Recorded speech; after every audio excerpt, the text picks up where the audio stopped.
قرآن مجید سورہ بقرہ اللہ تبارک و تعالی نے ارشاد فرمایا یا ایھا الذین آمنوا کتب علیکم الصیام، اے ایمان والو تم پر روزے فرض کیے گئے، کما کتب علی الذین من قبلکم، اسی طرح جس طرح تم سے پہلے لوگوں پر فرض کیے گئے تھے، لعلکم تتقون، تاکہ تم پرہیزگار ہو جاؤ، متقی ہو جاؤ، اللہ سے ڈرنے والے بن جاؤ، گناہوں سے بچنے والے بن جاؤ، اپنی زندگی کو رب رسول کے احکامات کی روشنی میں گزارنے والے بن جاؤ۔ روزہ ایک پریکٹس ہے، ایک مجاہدہ ہے، ایک جد و جہد ہے۔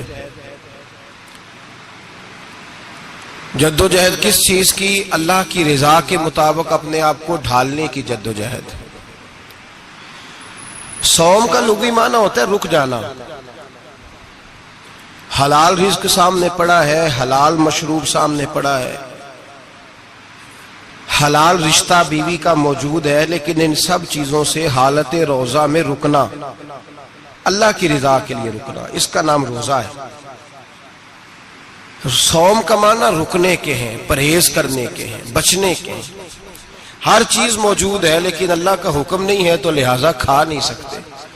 تو رب فرماتے جب جائز چیزیں تو میری مرضی کے بغیر میرے حکم کے نہیں کھا سکتا، تو نے رکنا ہے تو حرام کیسے کھا لیتا ہے؟ جب جائز چیز کے لیے تجھے حکم ہے، میں کہوں تو کھائے گا، میں کہوں تو نہیں کھائے گا، میں نے حکم دے دیا جائز ہے، روٹی ہے، کھانا ہے، گوشت ہے، تیری فریج میں پڑا سارا کچھ، تو با اختیار ہے، منہ میں دانت بھی ہیں، ہضم کرنے کو ہاضمہ بھی ہے، بھوک کی شدت بھی ہے، پر میری اجازت کے بغیر تو کھا سکتا۔ روزہ رکھ لیا، اب تجھے حکم نہیں کہ تو کھائے۔ جب جائز چیز میری مرضی کے بغیر نہیں کھا سکتا تو ناجائز کیسے کھائے گا؟ میرے نبی پاک علیہ الصلوۃ والسلام نے اپنے خوبصورت الفاظ کے اندر اس مفہوم کو بیان فرمایا۔ محبوب پاک صلی اللہ علیہ وسلم فرماتے جس نے جھوٹ نہیں چھوڑا، غیبت نہیں چھوڑی، برائی نہیں چھوڑی، اللہ کو اس کے بھوکے پیاسے رہنے کی کوئی ضرورت نہیں۔ وہ کاہے کا رکا ہے؟ جب کوئی کام تو اس نے اللہ کی رضا والا کیا نہیں۔ روزہ رکھ کے دغا کر رہا ہے، روزہ رکھ کے جھوٹ بول رہا ہے، روزہ رکھ کے کم ماپ رہا ہے، تول رہا ہے، دھوکہ دے رہا ہے، رشوت لے رہا ہے، فراڈ کر رہا ہے، حرام کا مال اکٹھا کر کے کہتا ہے اس میں سے چلو 10 دیگیں بھی پکا دیں گے۔ وہ بھائی جو کام اللہ نے تجھے کرنے کو حکم دیا تھا، جب تو وہ بجا ہی نہیں لا رہا، مقصد روزہ ہی تو حاصل، لعلکم تتقون۔ روزے کا مقصد یہ ہے کہ تو پرہیزگار ہو جائے۔ میرے نبی پاک علیہ الصلوۃ والسلام کی بارگاہ عالی مرتبت میں 2 عورتیں آئیں، یہ چیزیں کھا لو، کہنے لگی محبوبہ ہم نے روزہ رکھا ہوا ہے۔ فرمایا نہیں، تمہارا تو روزہ نہیں ہے، حضور رکھا ہوا ہے روزہ، سحری سے لے کر اب تک کچھ نہیں کھایا، شام تک بھی نہیں کھائیں گی۔ محبوب نے فرمایا ذرا کہہ تو کرو، الٹی تو کرو۔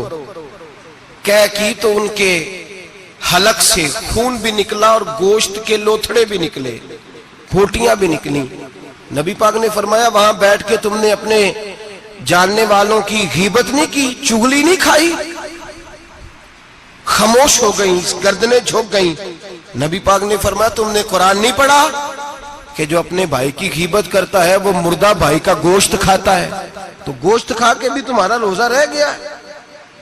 کس طرح کا روزہ ہے کہ صاحب روزہ رکھ کے نہ رکھنے والوں پہ تنقید کر رہے ہیں۔ تراویحاں پڑھ کے نکلے ہیں تو کہتے ہیں میں اکیلا ہی نیک ہوں، باقی تو محلے میں کوئی پڑھتا ہی نہیں۔ یہ کیسا تیرا روزہ ہے کہ تو روزہ رکھ کے تو اس کے مقصد کو نہیں سمجھا؟ لعلکم تتقون۔